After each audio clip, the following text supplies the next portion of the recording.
Polyamory. What is that? We're going to talk about that today. Welcome to Remind Us. My name is Aiden. So, first thing I want to do, I've done this before.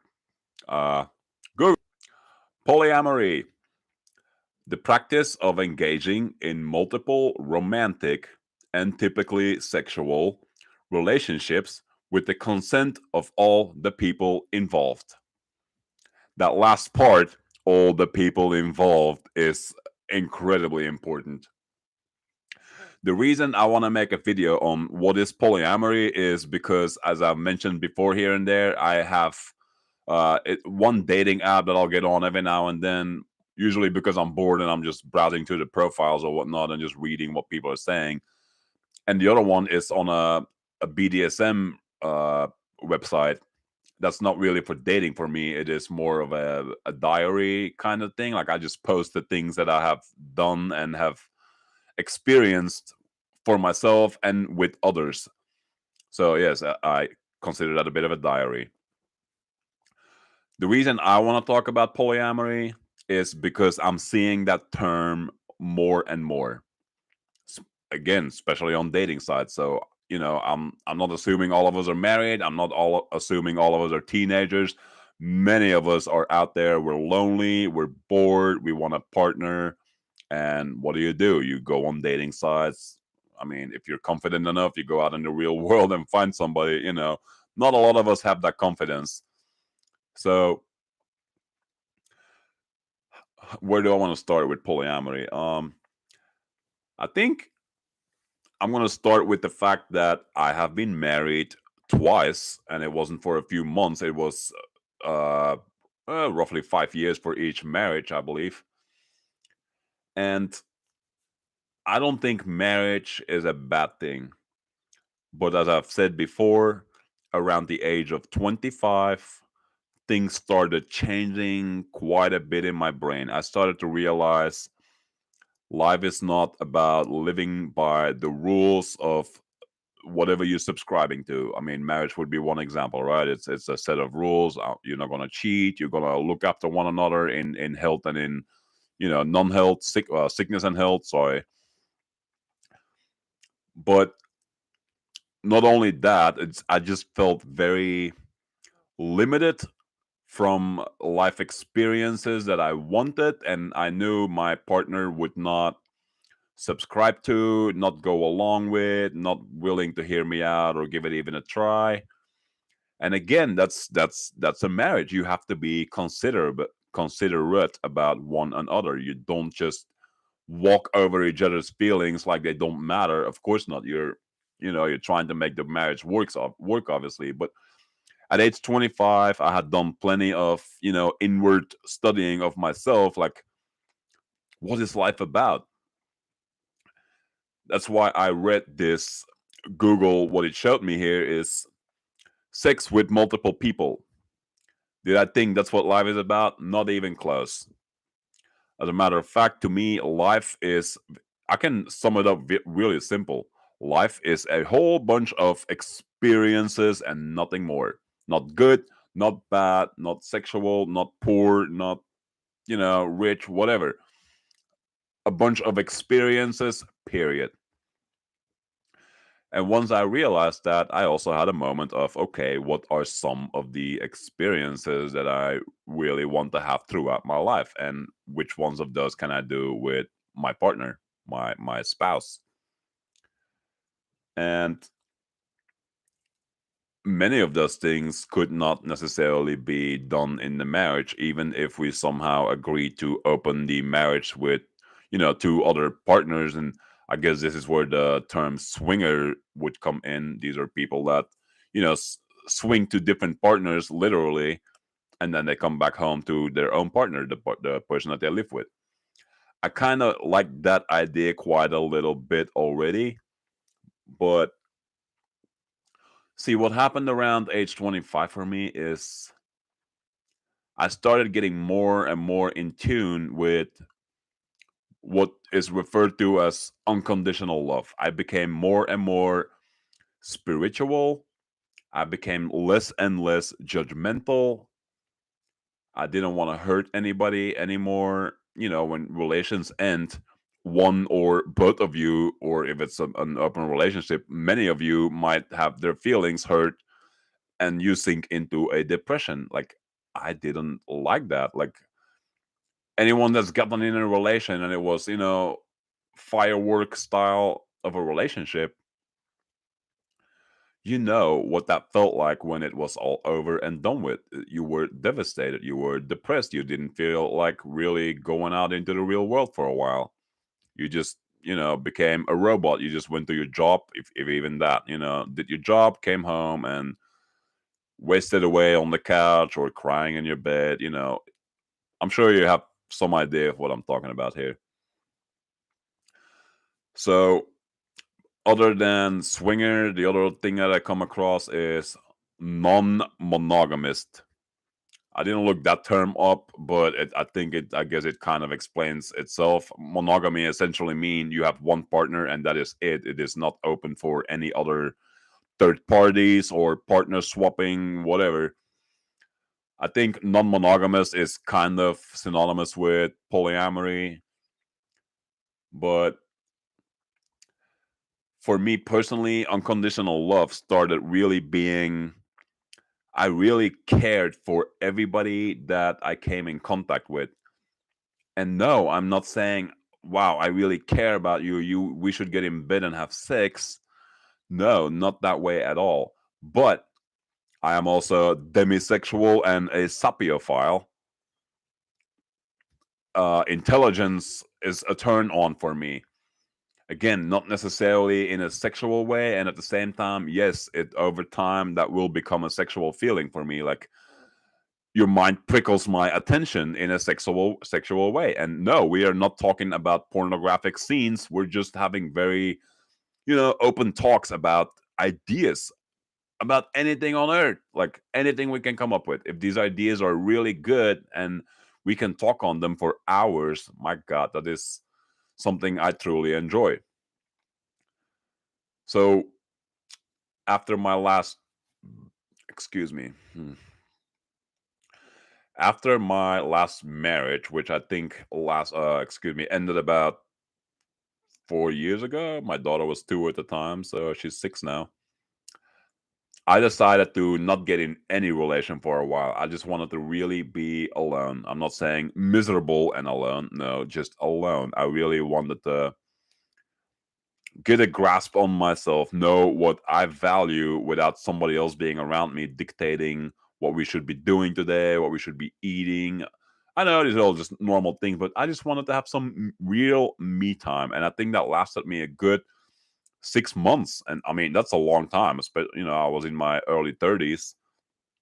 So I think in those 6 months, I actually came to the conclusion I don't think I ever want to put myself in any situation again where I cannot pursue freely the things that I want to pursue in this life. I also am trying very hard to not again step into something where jealousy becomes the main, I don't know, alarm bell. Like, you don't want to hurt your partner's feelings, so you don't say or do anything that might trigger some thought of jealousy, insecurity. But at the same time, don't you want to be fully open and honest at all times about any subject to your partner? I mean, we had this new chick. I'm making something up. We had this new chick at work. Wow, she looks really good. She just started today. I had a talk with her. I really enjoyed it. I'm saying something totally innocent here. You saw someone that looked really nice. She's new, but your partner doesn't know anything about this person. How easy is it for your partner to become insecure all of a sudden? Like, oh, are you about to have a relation behind my back? Or what I really like to do is, I am glad you had a good day at work. I lost this need for control, need for your mind. Don't dare talk to somebody else. Don't dare show interest in somebody else. Don't even think about fantasizing about somebody else. You know, these are all little things that we do to safeguard our emotions. But I had never in my life, and I think when the second marriage had ended, all my whole life until the end of that second marriage, I think in total, I think I easily had about 12, maybe 15 relations that included sex. Um, so I had some idea of what is always missing here. Why am I not as happy as I feel that I could be? And I started to conclude it was usually a feeling of I'm lacking something. And it's very easy to say our partner is lacking us. Like they're not fulfilling all our desires, our fantasy, our dreams, our hopes. That's really easy to do. But I have now concluded no single person on this planet can be your everything. It may appear like that for quite a while. And yes, you might even say, well, I can give up some of my dreams to make sure this relation is a really good, fulfilling relation. But you see, that still means that one person you're talking about, your partner, is not fulfilling everything. I've made an example, and it was a dumb example in another video. You're all about bowling, your partner is all about playing golf.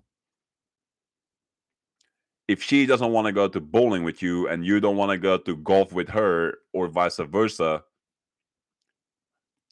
what if you dreamed of having that partner where you would just constantly have these, I don't know, competitions? Who can swing the golf ball the furthest, or who can do the most strikes in a row? There are some things that we dream of doing that involve a partner.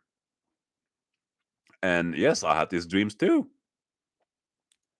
But once I concluded that I have either the choice between being trapped in a limited relation where some of my fantasies will have to go on the sidelines and possibly never happen, or have an open relation and run the risk that I might lose my partner to somebody better, more interesting, more well spoken, more adventurous.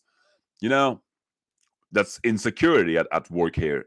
Am I secure enough to know that I want my partner to be happy, even if they desire something that I am not necessarily interested in at all?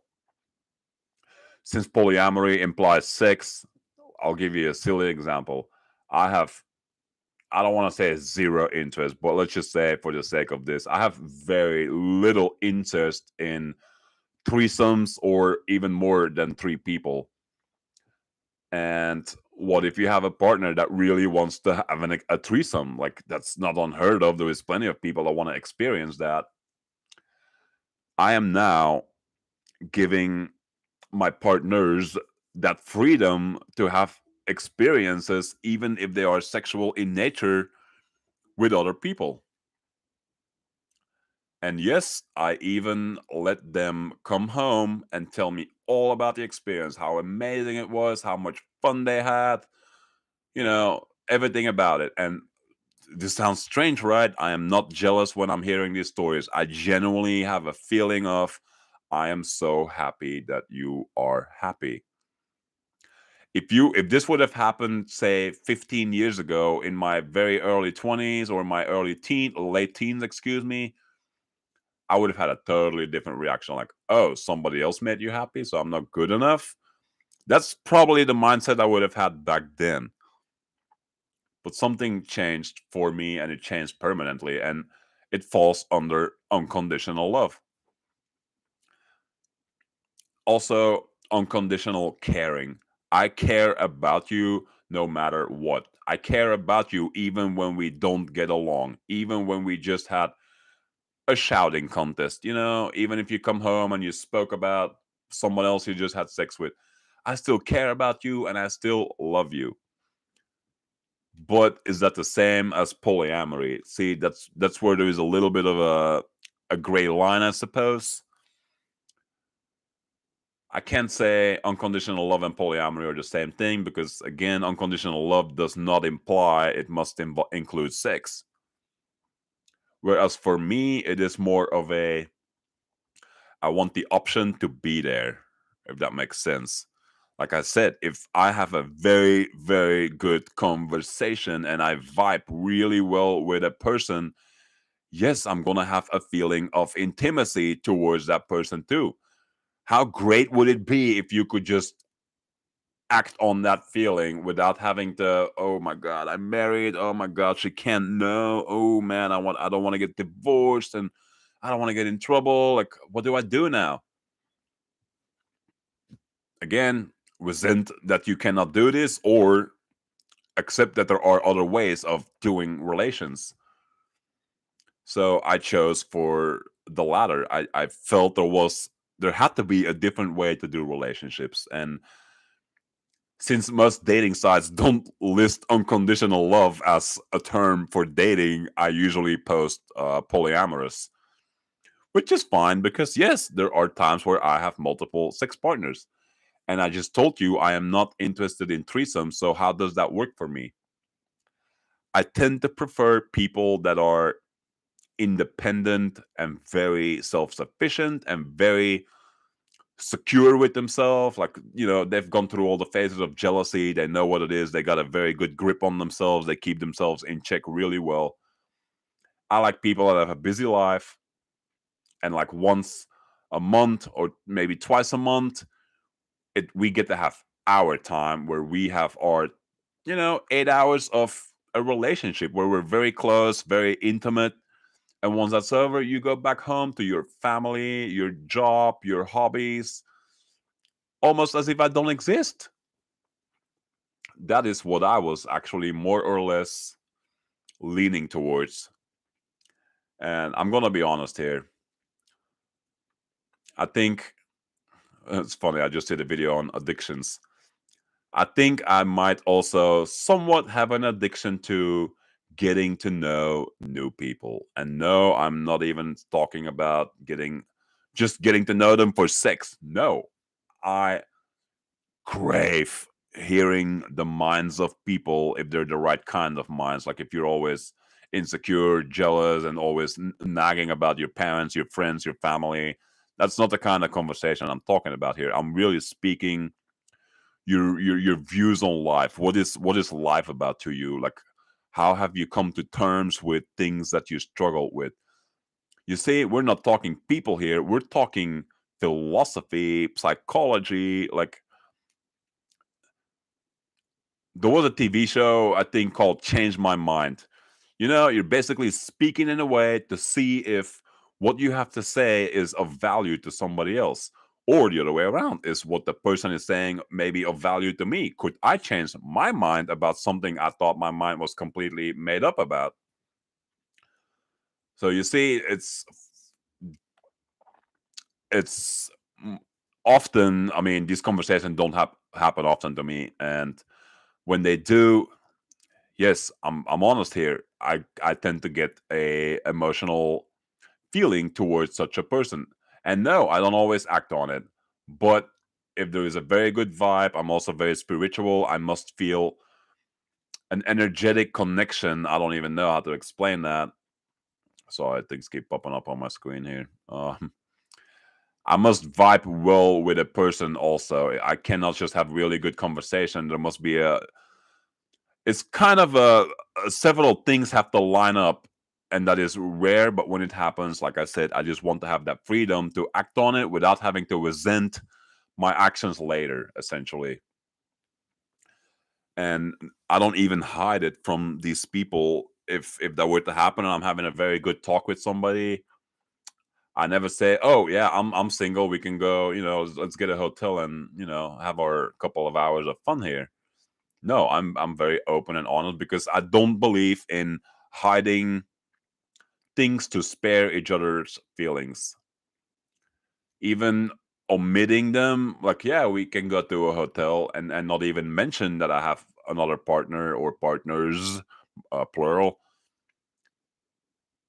I don't find that is a fair way to approach this. And again, I told you what it shows on online for what is polyamory. It includes being open with all people involved, and that is very big to me. So yes, even when I meet somebody new and the feelings are mutual and it's clearly a tense, a sexual tension is in the air for both of us, I'm open about everything that is going on in that regard with me, because I don't want anyone to go home feeling bad about themselves or anything. It's a little bit like free love, like what was that era? The hippie era, the 60s, 70s, 80s. I want that. I like that feeling, free love. You suddenly catch yourself caring and feeling things towards a person. You're free to act on this for today, or maybe have a relation. But the others you have also relations with should know. In my mind, they must know, because again, I don't want to come home and feel like I have to hide something. I don't want you to ever wonder if I'm being honest about what I've been doing with my day while you were at work all week. You see, so openness and honesty, being genuine, these are all qualities that I take quite serious, while at the same time respecting people's privacy. So even though I might come home and tell you, okay, look, this happened today with this person, and yes, it ended up in a bed in a hotel or wherever, it doesn't have to involve so much personal detail that you're essentially giving away the person's name, address, and everything. No, just give your partner some idea of what took place in your day. That's simple as that. So I've been doing that, and I'm not gonna lie, it has not been smooth sailing the whole way through. The first person I tried this with was actually married. And again, this happened shortly after my marriage ended, like 6 months later. I came back to the real world, and I did plenty of inner reflecting, and I wanted to get back out there. Like I was ready for, I'm sorry, I just felt like getting laid again. I'm not gonna lie about it. There it is. So I got back on the dating sites, and I ran into this girl that was married.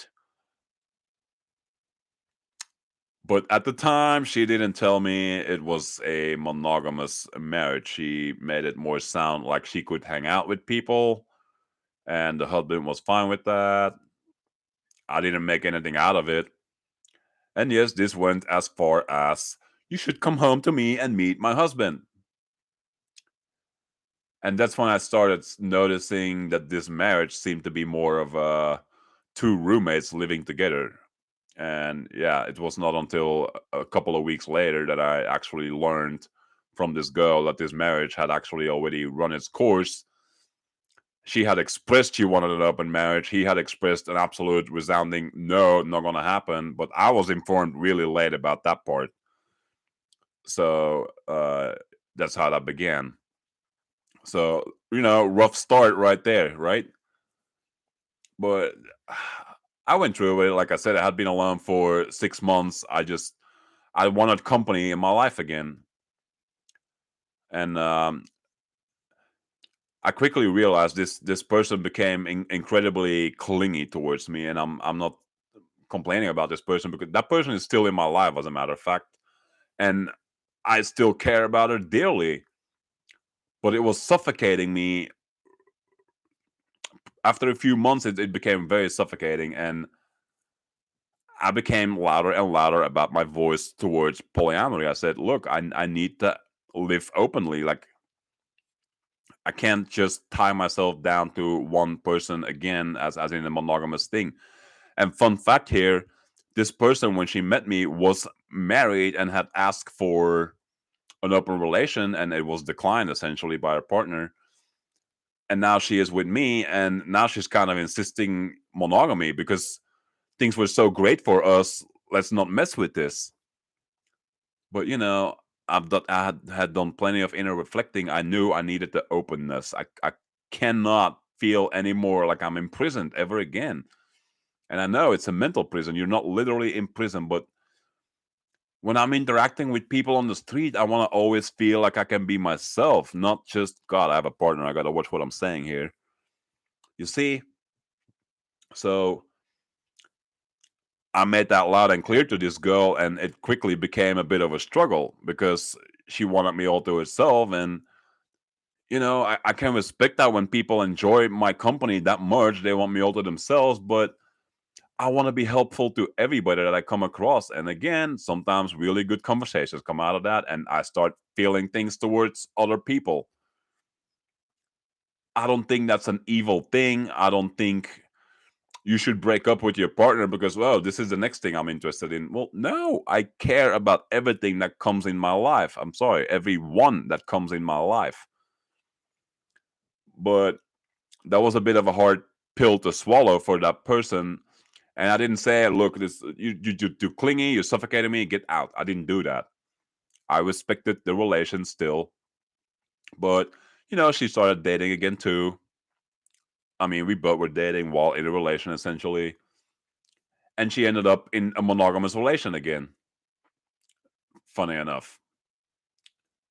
And although we don't do anything sexual anymore, she still sees me often because I'm a huge life support to her. She feels she can be speaking to me about everything that bothers her, and that is a big thing in her life, and I would never take that away from anybody. I always want to be there for people that need me, especially again if you're struggling with mental things, like things in life are bothering you and you're struggling to get out of your own thoughts. That is something that I want to focus a lot on. So this person is still in my life, and I'm happy about that. I'll tell you what, I know she's a viewer. Her name is, I call her Puppy, because if there is such a thing as reincarnation, and I'm a believer in that, but she must have been a puppy in a previous life. She cannot hide her excitement, and that is something that's I find it very precious about her. It's everybody that meets her, they immediately see why I call her puppy. It is it's an endearing term, of course.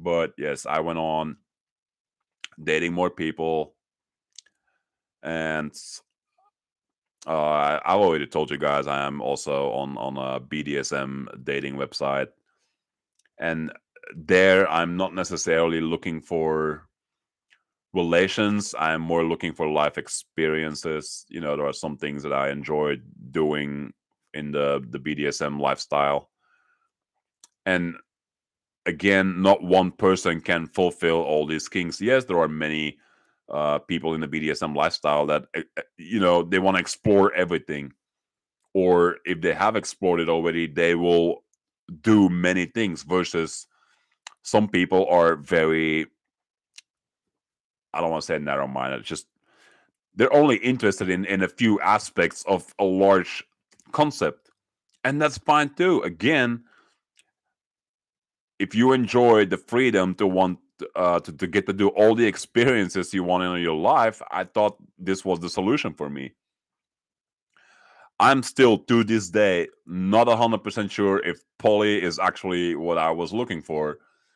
I just don't want to feel limited anymore ever again for any reason. I believe in taking care of myself financially. I keep my house in order. I make sure my bills are paid. I make sure I go to work on time. I make sure I cook dinner for myself on the weekends. I'm taking good care of myself, or what I perceive to be good at least. But I also want to be free to experience, relations with people that are appealing to me, of interest to me, things that we have in common. I want to be just free to explore these things. I'm sorry, I noticed my camera is wobbly for the first time in my videos. I've decided to have the laptop on my lap instead of on the table. And I also have the microphone very close to my mouth. I'm still trying to find the ideal, where should the camera be, where should the microphone be, but it's all a work in progress. This is my first YouTube channel ever. I've never spoken online or anywhere for that matter. So I hope you'll forgive the wobbly picture here. But eventually, on what I did on my dating side is I made it loud and clear from the very beginning. I'm polyamorous. You're not going to be the only person. If you are a jealous person, monogamy only, I'm not the guy for you. I can already tell you right now. And then I would proceed by talking about myself, the things I enjoy, the things I do in my free time, stuff like that. And yet, it happened more than once that I would find somebody, we would talk, the talks were really great, feelings were coming up for both of us. We hang out, and if this was someone from the BDSM lifestyle, naturally they want something kink. We would do that, and instantly there is a reaction similar to addiction. Like, oh my god, this was so great. Let's do this again. Let's keep doing this, and let's only do this. You see where this is going? It's that trap is presenting itself. It seems to be very difficult for us, especially when we're dating. We haven't had anybody for a while, we've been alone for a while, and suddenly something amazing comes along. Everybody at some point will fall for this. You want to cling to that. It is okay to enjoy something when you really enjoyed what happened. But be careful with how much you're throwing yourself at this person. Because, yes, you think you enjoyed it, more is better.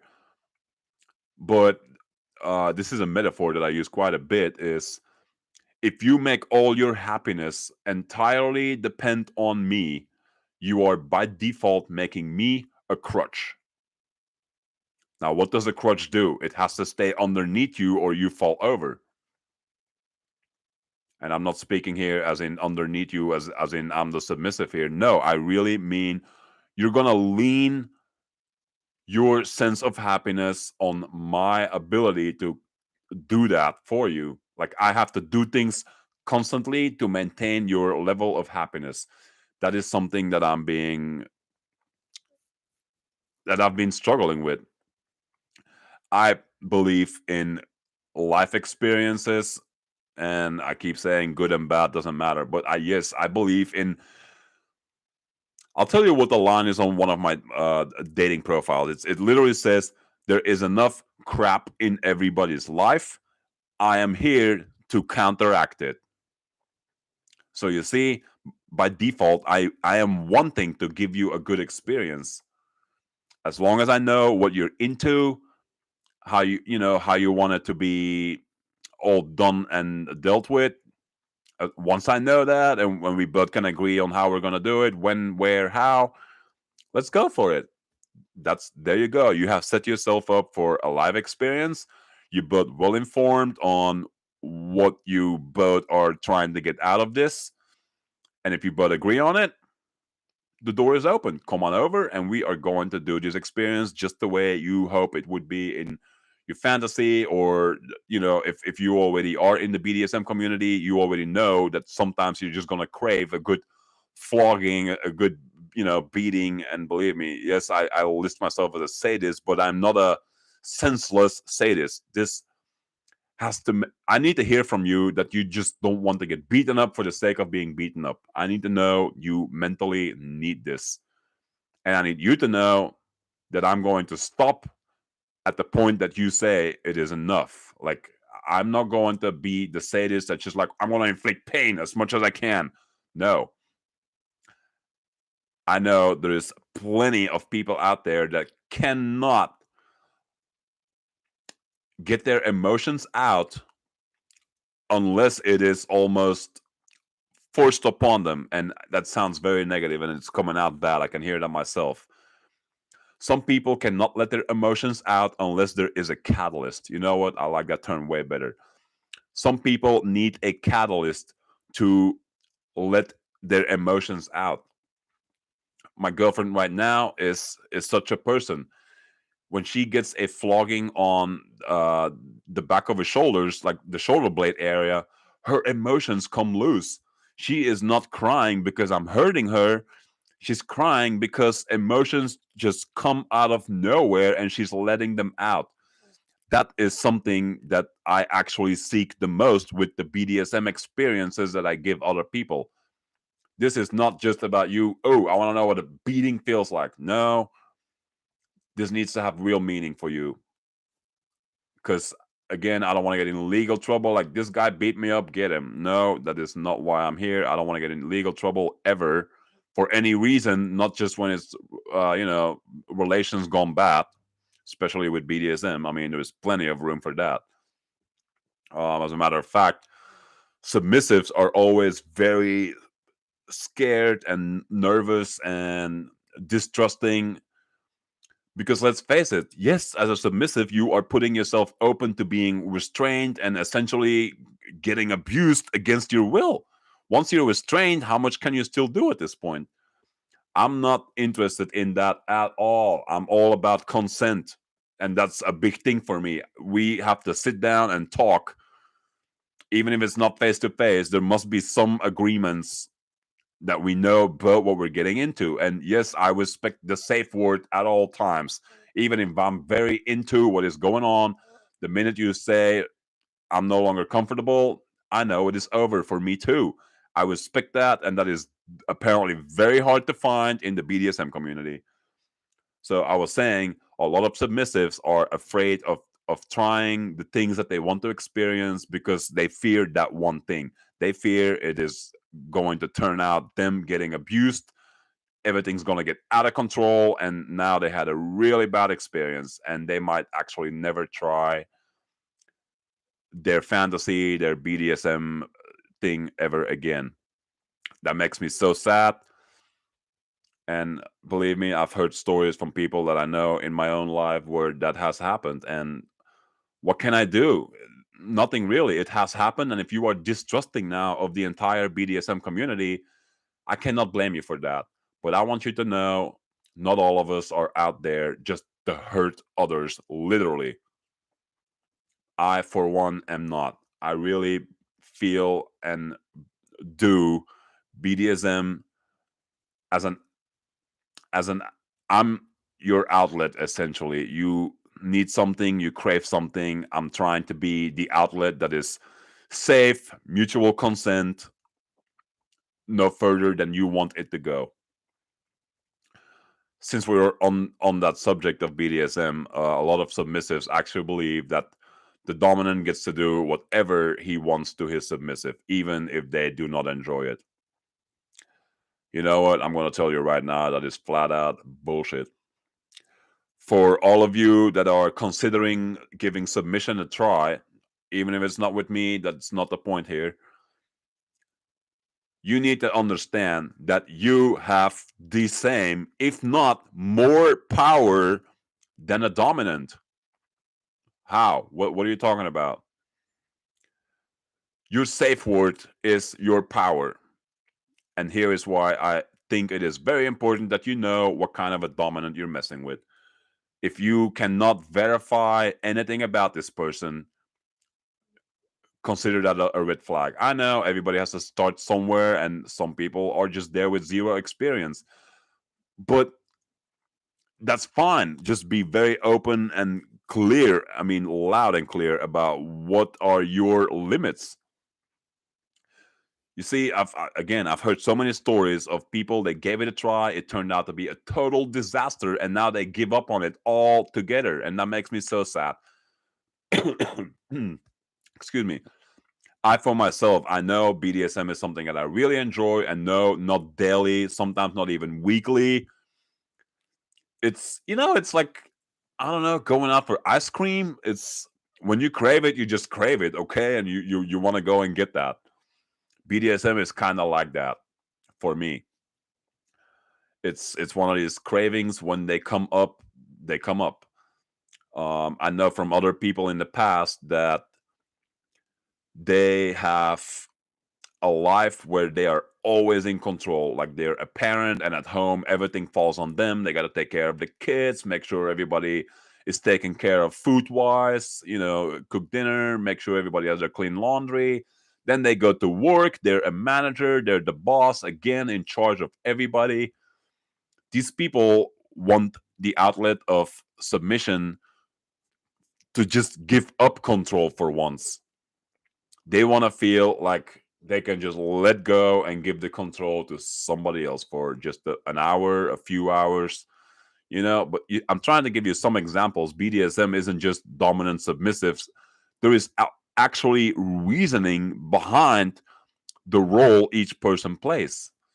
Yes, it can be a sexual turn on. I mean, many of us saw the movie 50 Shades. Now we're curious. We want to try it. See, I'm fine with being there for people like that too. You're curious. You want to give that a try? Sure. Talk about what you fantasize, and I'll see if I'm comfortable giving it a try with you. A lot of oh shoot, where was I going with this?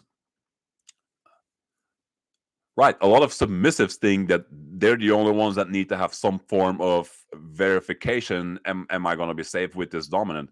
You know what? The same thing goes for me as the dominant. If I am going to, by your request, inflict pain upon you, I need to trust that you are feeling comfortable enough to say stop when you feel it is enough. Many submissives literally say, I want to explore my limits on pain. What am I saying here? They want to know how much pain they can take. So, what does that mean? Do I just start beating them as hard as I can? No. Again, their safe word is the limit, period. And if you're having a very emotional day, your limit might be much lower than when you're having a good day. You're already having a form of adrenaline in your body from a great day, and your pain tolerance is actually naturally higher. So even when you play with the same person several times, you need to know the limit won't always be in the same place. That safe word is utterly important. And for me as a dominant, if I cannot trust that you are going to say yellow or red or whatever safe word you choose to use, that's an issue on my end. How can I play safely if you're afraid to say the safe word? And I'll tell you what, yes, that has happened with two different people in the past with me. So, was this a bad experience for them? No. And I'll tell you why. I also possess this quality of reading people, I like to say, very well. I know when you're no longer comfortable. Your body language gives you it away. Whatever sounds you are making besides words, and yes, these people are not using words. They're too nervous. They're too afraid. They're too uncertain about what they're doing. That's all fine. But please tell me in advance this is your first attempt at anything. That way, I know mentally that you might not actually say a safe word, even though you're no longer feeling comfortable. You see, it's not only submissives that need to have a form of trust, the dominant does too. This is a two-way street. I know I'm veering quite a bit away from polyamory, but I also made it clear in the beginning of the video this is about what I am practicing in my life for the last 3-4 years right now. So I am actually want to give you something negative that happened in my polyamorous life in the last 4 years.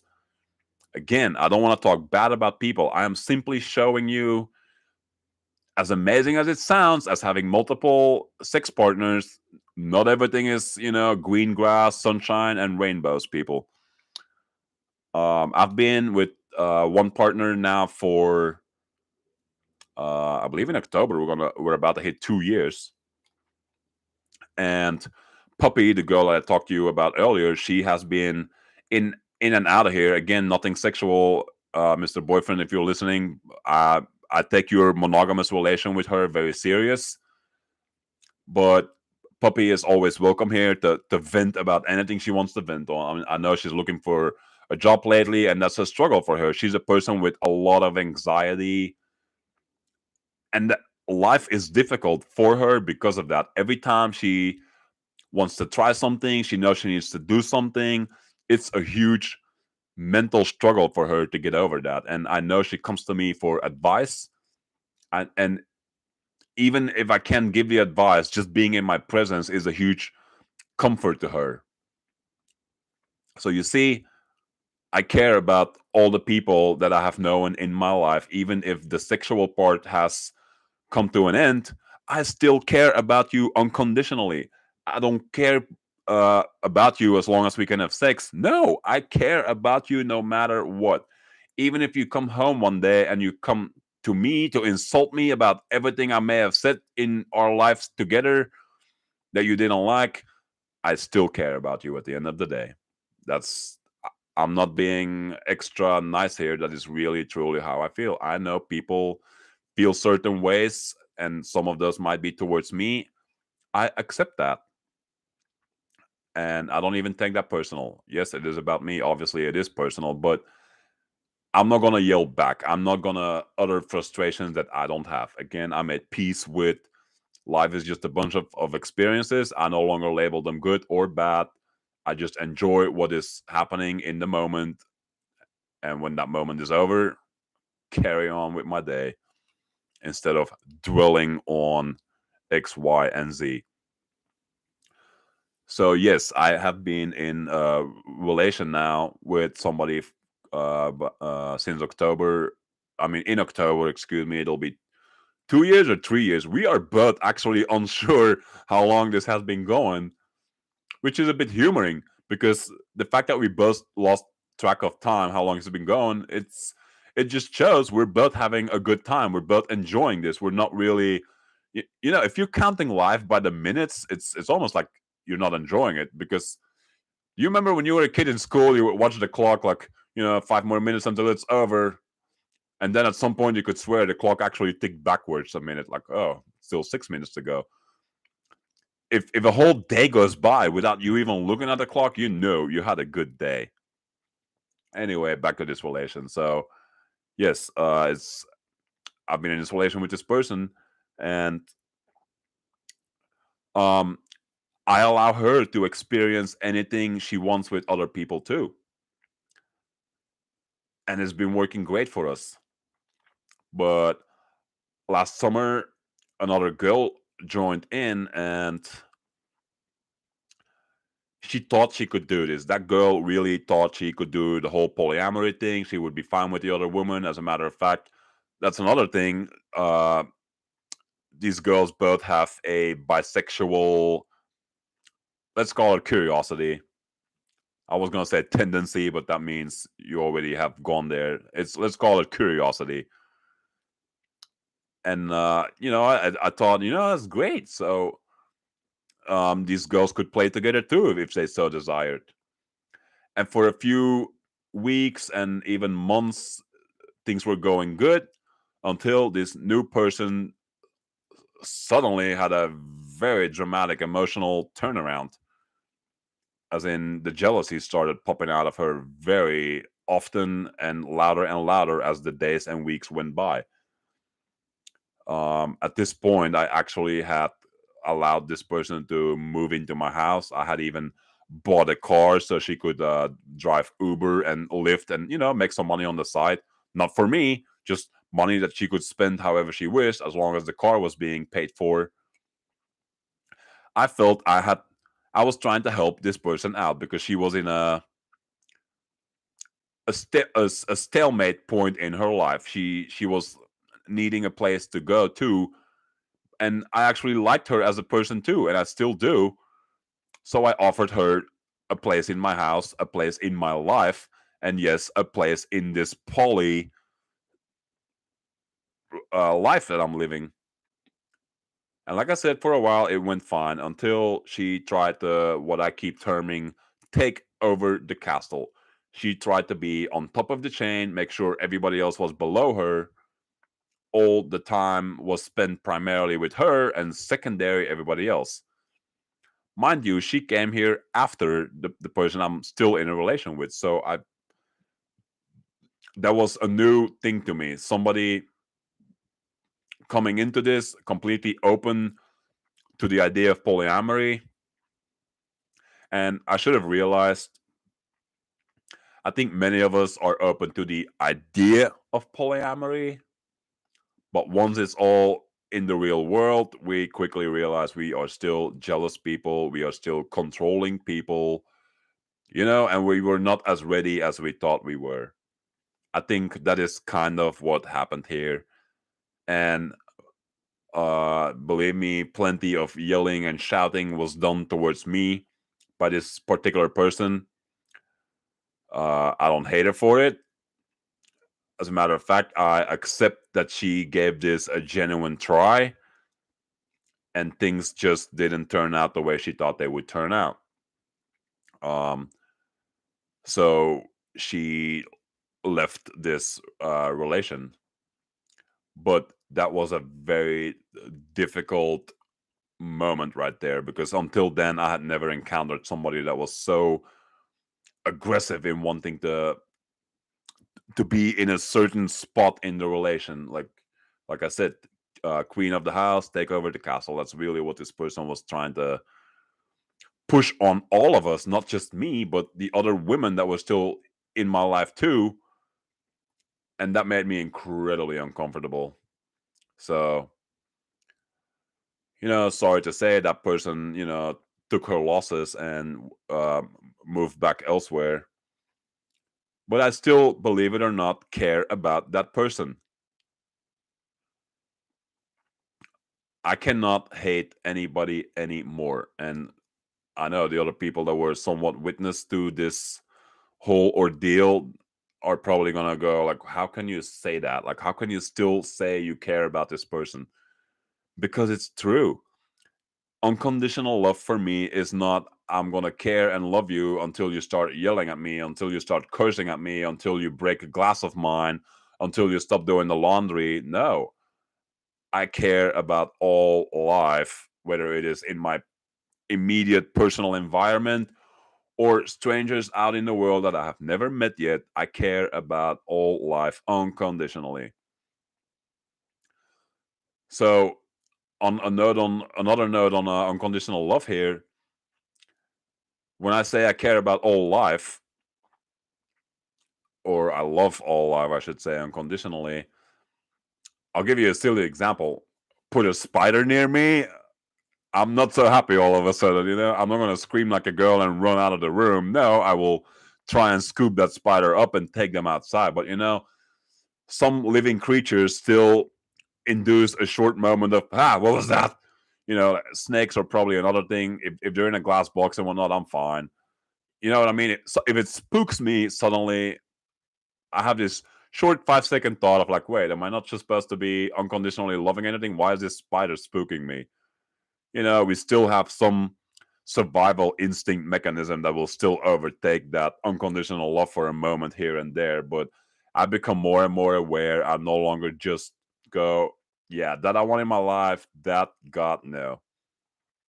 I'm more open to experience all life forms in one way or another. Like, how do you experience a snake? Well, you can just observe them from a couple of feet away in the grass, not antagonize them by poking them with a stick or nothing. No, I'm generally will sit there and observe them, spend some time with them to, be present with each other. I'm not comfortable enough yet to necessarily pick up a snake and pet them or play with them. How do you even play with a snake to begin with, But my best friend and his wife, they had a massive, what was it, like a boa snake. This thing must have been, I don't know, 6, 7, 8 feet long, and it was as thick as my arm. And watching them handle that snake, pick it up out of the box, hang it around their neck. I'm sure you've seen photos and videos like that. Watching them do that without fear and accepting that animal as a pet of theirs made me open to that same thing. And yes, they gave me the snake too. And until then, I don't think I had ever touched one before in my life. It was very, very weird feeling. It was new. But we tend to new experiences, especially if it's like a snake. We tend to have a like, no, I don't want to do that. I don't want to try that. Not ready for that. I was at least willing and open enough to have this snake on my body, and I'm kind of glad because afterwards I instantly had this revelation like, God, why am I even afraid of this thing? This snake did nothing to me. I can't recall any moment in my life a snake ever did anything to me. Where does my fear for snakes come from? Again, it's probably part of our survival instinct. Most of us have some feeling that snakes tend to be poisonous, and I'm not a snake expert, so therefore I tend to think by default, if I don't know, let me treat it like it's poisonous. That way I'm less likely to get hurt here. So I know I'm veering off from polyamory. My apologies, but this falls under unconditional love for me. I'm really trying to appreciate all life, and if I come across a life that is extra appealing, I just want that freedom to explore all of you that is appealing to me. And if you are open enough to it, yes, I want you to be also a part of our life. And I'm saying our, mine, and my partner. Again, polyamory is about everybody being involved, being at peace with everything that's being presented. If one or the other doesn't like it, again, you need to sit down and have a good talk here, because if you want to make this work, communication is going to be the number one thing.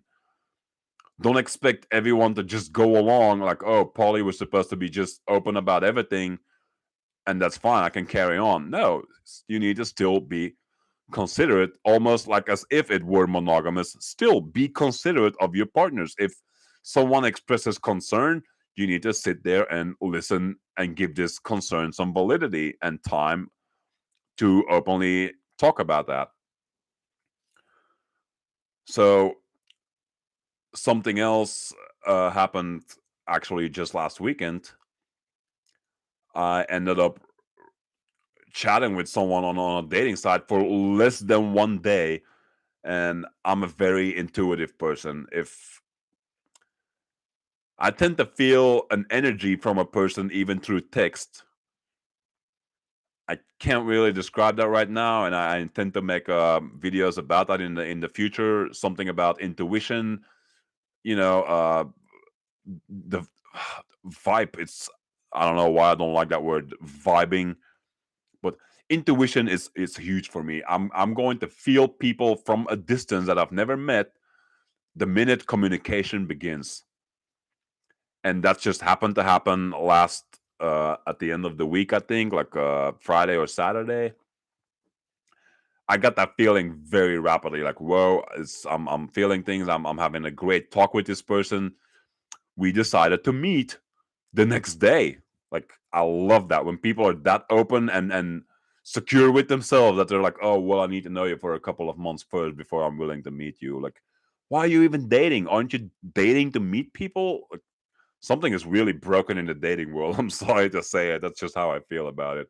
People are pretending they want to date and meet people, but when it comes down to it, they just stay behind the safety of their cell phone or their computer. Anyway, yes, I met that person. We actually chose to hang out in Gettysburg, which is if you're not familiar with Gettysburg, and if you live in America, you should at least know what Gettysburg is famous for. The Civil War was fought there. That's where we hung out for the day, and we talked the entire time. It was amazing. I could feel the emotion of that girl, and yes, the sexual attraction came with that very rapidly too. Lucky for me, I had told my partner that I was going on this date, so I felt I could let my feelings go here. Like I could go into them, go with the flow in on this date. And this person that I was seeing here was already aware of that too. So um since we both had a fantastic day, our conversations were amazing. We walked along the river, through some of the battlefield areas. It was a nice day overall, and then we went down into the town and we had dinner together. And she I don't know if she couldn't contain her what she was saying, but she literally just said, we should go take a shower together. Like, you're that good looking and we're that well getting along together. And I'm like, why not? I'm more than open to this idea. And we did that completely unplanned. Nobody said that this was going to happen. Nobody said this was what we wanted. Nope. We had one goal: meet each other and hopefully have really good talks. Again, when I have good talks, my other feelings tend to get involved too, and that happened rapidly here, completely unexpected. So Yes, we went to her apartment and we did take a shower together, and we did spend uh I don't know, an hour and a half, 2 hours together in the hotel. For the sake of privacy, I'm not gonna tell you all what happened here, but overall, I had an amazing day with this person. And yes, I'm gonna be honest, I had feelings towards this person again in 24 hours time. That is usually unheard of for me. Like, and when I came home to my partner, well, my partner wasn't home that day, didn't come over that day. She was over the next day. I told her about my adventure in Gettysburg, and I quickly recognized that her feelings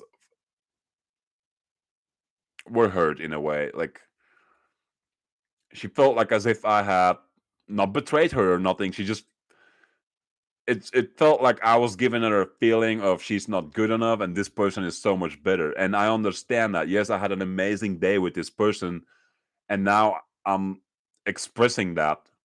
I can completely understand why somebody would feel that way. But this is why this relation is working so well with this partner. We can tell the other everything that happens on a date, whether it was planned or not, and still express, okay, well, it's kind of making me feel that way, so stop doing it. No, not stop doing it, just that. Express how you feel after hearing that, and now we can, come back to reality. I had a great uh weekend. Well, I mean, a great hangout on this Sunday with this person. My partner feels a certain way about that, and I can comfort her because she is just as important to me. As a matter of fact, we've been together for almost 2 years now. She's more important actually, because we have built the trust, we have built the openness, we have suffered too, from other people, obviously outsiders. We've gone through the ups and downs, and after all of that, we are still caring plenty about each other, loving plenty for each other. So you see, this date that I had, as fantastic as I made it sound, I also should have realized it made the other person feel less. But I'm glad she was open with her feelings about that, and yeah, it took her 24 hours to explain that to me. But you see, the fact that she could do that and I didn't make a deal out of it, I just respected that, and we could sit and talk about that. It made all the difference. She didn't resent that I went on a date. As a matter of fact, she is smart enough to know she is feeling those feelings regardless. Um, it's a form. I don't want to say she's an insecure person. That's not what I'm saying at all. But all of us have some level of insecurity. Many of us, I mean, some of us have it really under control, really well. Like, I like to think I have it very under control. Like, when someone that I'm really into suddenly loves another person, I don't get all clingy and like, oh my god, please don't leave because I'm gonna be heartbroken or start crying or something. I don't do that at all. And before you say how could you do that to your partner, tell her about your amazing, uh, you know, day in Gettysburg. I'll tell you what, she has the same freedom, and she has also taken those freedoms to do the same things. She has people she really loves, and she has always been free to tell me about them, every detail that she wants. And every time it is the same thing. I am happy she was happy. I am happy she had a good experience. I am happy she got to experience something new. You see, there are things I'm not into, she is. And I am never going to say no because I'm going to get jealous. No, because I don't want you to having sex with that particular person. You see, it's not about protecting my insecurities, protecting my feelings. I am actually protecting everybody's freedom to experience everything that you think you want to experience. Whether it is good or bad, I don't care. If you at least know that you want to experience something bad, Well, good. At least you're aware. You're stepping on thin ice essentially. Yeah, like I said, some people want to experience bad things. Again, why? For the sake of knowing. I want to know what it feels like to experience X, Y, Z. It's easy to say, why would you want to experience something bad? That makes no sense at all. Doesn't it? Why does everything have to be perfect all the time? That is one of these weird illusions that we seem to live with. We must always do better. Everything must be perfect. If it's not perfect, I must try harder. I must do better. I'll tell you what, it's if I lose my job, I have actually considered wanting to live as a jobless person under a bridge for a few months. Why? Because I lost my job? No, but in this case, I have the opportunity to live like that without being a burden to anybody. You see what I mean? Like, some part of me believes, as much as we like to look down on people that don't have a job and live under a bridge, I'm not necessarily looking down on these people. These people have a different kind of freedom than us in the working relation, married world don't really know. Yeah, I mean that we don't know it. It is sure it's a burden to having to find, having nothing to eat and having no, steady place to sleep. I totally get that, but still I feel there is a freedom there also. Not saying these people are perfectly free and happy with the life. I get it. It cannot be easy. I have no doubt about how hard this must be. But there is this part of me that says, I wonder what that feels like. I wonder if I could experience that in this life. You could say, well, why don't you just take a month vacation from your job and go do that? You see, that's not the same, because I know once I am done living like a vagabond or a homeless person for a month, I know my bank account and my house and my job are still there waiting for me. Like, you see, this is a false sense of homelessness. You know what I mean? A real bad experience, you cannot just have a whole bunch of safety nets and then say, I'm going to try this bad experience. I mean, yes, that would be a good way to go, and I probably, in a way, am expressing it that way. Yes, I want to experience some quote unquote bad things, and at the same time know that I'm going to be fine too. See what I mean?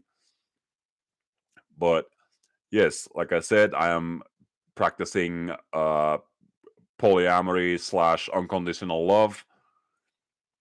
And again, if you're in a monogamous relation and you're like, yes, I want that too, my partner should start to agree to this. Guys, girls, the grass is not always greener on the other side. It often appears that way, but I can assure you, no matter what type of relation that you find yourself in, there is no such thing as a relation that is smooth the whole way through until everybody magically lives out an old life. They all die, boom, we're 5 generations later. No, all relations, they say you need to work on relations to make them work. You know what? I agree. Nothing is just smooth sailing the whole way through. If nobody puts in effort in anything, nothing is smooth sailing. But don't think because you're unhappy in your marriage that having an extra partner is going to be the solution to your unhappiness in your marriage. If you try to fix a broken thing by adding more broken pieces to it, you're not making the broken pieces better. You're actually making the situation worse. So for those of you that are monogamous and you're unhappy, uh, please don't believe me. I mean, don't think polyamory is a solution to all your misery when it comes to your intimacy in the relationship. What I would say, however, is if your relation is strong and sturdy enough where you can have open, honest conversations about each other's feelings, bring it up as something you are considering discussing with your partner. Don't just throw it on them like, I want to be polyamorous or this marriage cannot keep working. You are throwing a huge stress on your partner, especially if you're blindsiding them with this. If they were not expecting this, if they thought your marriage was perfect in all areas, you're throwing a hammer at them essentially. So be cautious how you bring this up. But yes, I'm a believer that if there are things you want to experience in this life and you know you're in a marriage where that is not going to be an option, if your partner truly wants you to be happy, they should at least be willing to listen. I'm not going to flat out say they should be willing to agree to your proposals. No, but willing to listen, that is something we can all do at all times, whatever age you are, whatever relation you are in. Willingness to listen to somebody else is something you can all do. And I, for one, am big on that. I want to hear everybody's problems because I feel that if all of us are secure enough with ourselves that we can even put our problems, even in somewhat of an anonymous way. Like today, I actually said quite a bit of personal things, and these were pointed out to me. Like you say you don't speak personal issues, and boom, here you have a whole bunch of personal things. Yes, but you see, I didn't say them in a way that you know exactly who I'm talking about. It is my life experience. Again, I want to help people, and I'm using myself as an example. I have struggled too. I have been happy, I have been miserable, and everything in between. I'm 38. I'm not saying I have figured out my entire life and now I know how I'm going to live out my life completely happy with zero struggles. I'm not even trying to do that. I am trying different things. You know what? Let's just go with that. I'm trying different things, and polyamory slash unconditional love are high on the board right now for me. I, of course, still have a full time job, and no, I'm not slacking on my job. This polyamorous thing is not making me, neglect other areas in my life. Like I take my work serious. I take looking after my house serious. So yeah, don't think I'm all about, sex all day, all night. God, no, not at all. It is just freedom that I crave. While at the same time, if people want to be and stay close with me, I am fine with that too. Just I am no longer giving up my freedom to live the way I want to live. And yes, I will always be considerate about the feelings about those in my life. They are important to me. I don't want to hurt them intentionally. I don't even want to hurt them unintentionally. Again, communication is the key. Very important. So I think I've covered just about everything that I had to say on polyamory. I know that was a long video again, over an hour, but I've been wanting to make this video for a while because polyamory is becoming more and more applicable in the world, and I think the younger generations already have a more open mind state to life is about experiences. The more experiences I have, the better I feel I have a grasp of what life is. So, the younger generations like the millennials and younger, they're a little more open to this. They know that once you tie yourself down, you're also closing off a whole bunch of other options, and they seem to be more aware of that. So I I like to think I'm a pre-millennial. I mean, I was 16 in the year 2000. So yeah, to me, it's just the people that remember life without cell phones, without internet, and they know how to communicate.